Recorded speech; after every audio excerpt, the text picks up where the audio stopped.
Praise the Lord. प्रभु आप सबको आशीष दे, अपने अनुग्रह अपने प्रेम पे बना के रखे।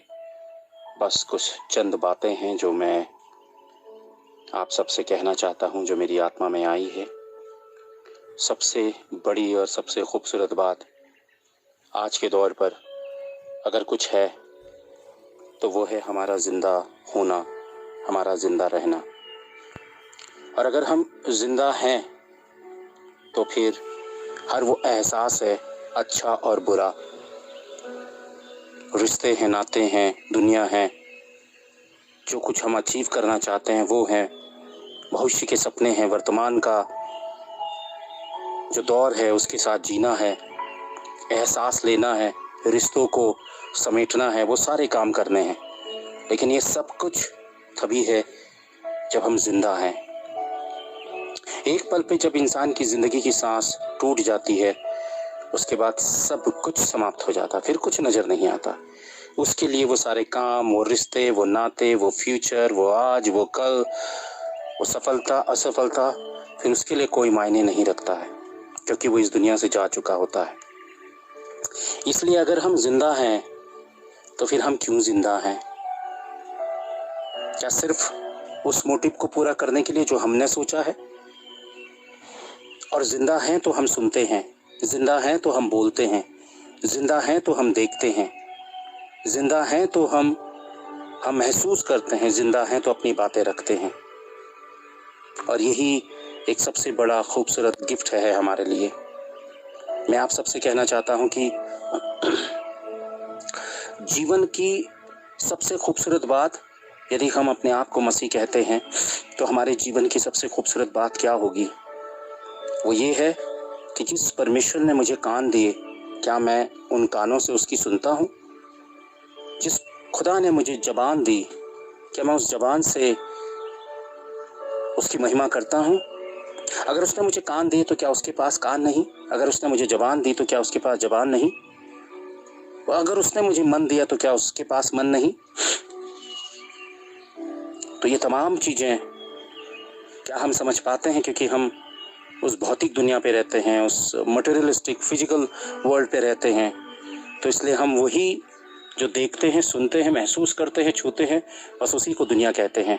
पर वास्तव में दुनिया उससे ऊपर है। और वाकई अगर उस ऊपर वाली दुनिया तक हमारी इस जमीन से पहुंच होती है तो फिर हम वास्तविक मसीहत की ओर को बढ़ रहे हैं। क्या वाकई हम परमेश्वर की सुनते हैं?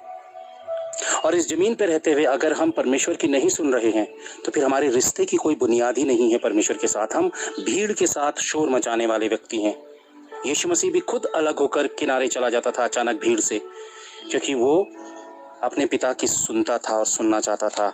मैं आप सबसे यही कहना चाहता हूं कि आपके मेरे रिश्तों की सबसे बड़ी अहमियत है कि मैं उसकी सुनूं जिसने मुझे कान दिए।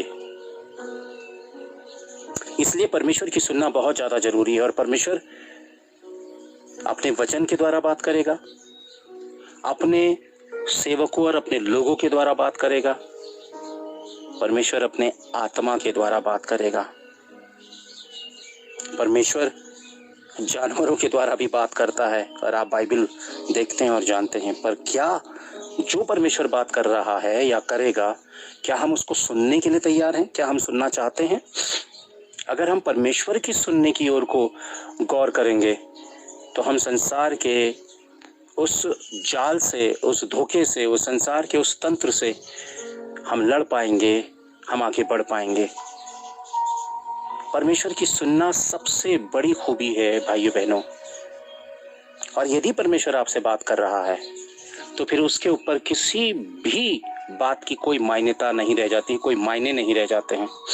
अगर खुदा आपसे बात कर रहा है और खुदा आपसे बात करने वाला है तो फिर आपका ध्यान और आपका मन मनुष्य की बातों की ओर को नहीं होना चाहिए। इसलिए हमारी रिस्पॉन्सिबिलिटी बनती है कि हम परमेश्वर की सुने। शैतान बहुत झूठी झूठी आवाजों से, धोखे से, गड़बड़ी से वो अपना जाल फैलाकर आपके जीवन पर निराशा, हताशा, उदासी, अकेलापन, टूटन, ये सब कुछ ले आएगा। और आपको लगेगा कि कुछ भी नहीं हो सकता आपके जीवन पे।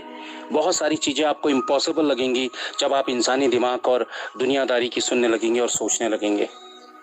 वही पल है कि आप अपने खुदा की बात को कैसे सुनते हैं। हजारों की भीड़ और शोर के बीच में, उस तन्हाई में, उस अकेलेपन पर, उस कठिनाई में, उस मुश्किल में, उस स्ट्रगल पर, उस संघर्ष में, क्या आप अपने आप को अलग करके परमेश्वर की सुनने के लिए तैयार होते हैं?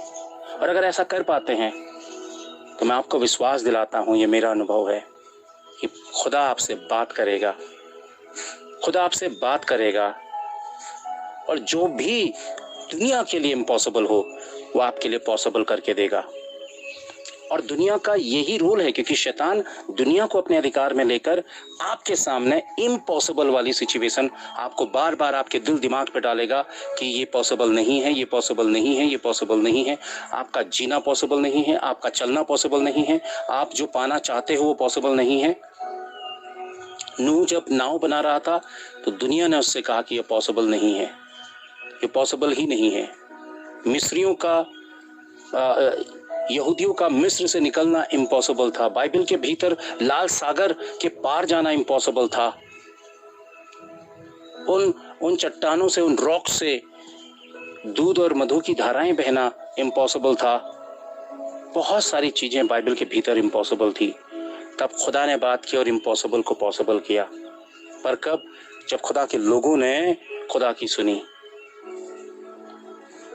हम शोर में, भीड़ में, गड़बड़ी में, शैतान के उस फैलाए हुए जाल में फंस जाते हैं और हम सारी दुनिया की सुन लेते हैं पर अपने खुदा की नहीं सुन पाते हैं। और अगर आप खुदा की सुनने वाले हैं तो आप हर धोखे, हर गड़बड़ी, हर शैतान के जाल और हर प्रकार के शोर से आप उभर जाएंगे। और आपके खुदा का और हमारे खुदा का वादा है, वो कभी हमको असफल नहीं होने देगा।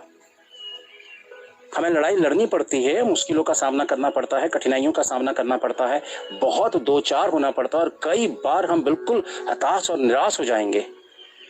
परेशानियां हमको परेशान करेंगी, हार नहीं मिलेगी हमें।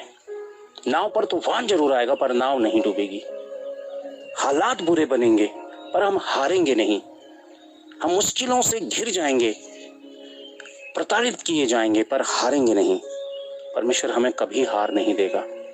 बस इतना है कि हम उसकी सुने, सच्चे रहें, वफादार रहें, ईमान में सच्चे रहें। अगर आपका ईमान सच्चा है, आपका दिल सच्चा, आपकी आत्मा सच्ची है, आप सच्ची रूह के साथ अपने खुदा के पीछे हैं, तूफान तो जरूर उठेंगे लेकिन आप जीत जाएंगे। भाइयों बहनों, प्रभु आप सबको आशीष दे। अपना बहुत ख्याल रखें, विश्वास में रहें, हम एक दूसरे के लिए प्रार्थना करें। आने वाला समय सर्वोत्तम से भी सर्वोत्तम है जो प्रभु हमें देने जा रहा है। Praise the Lord.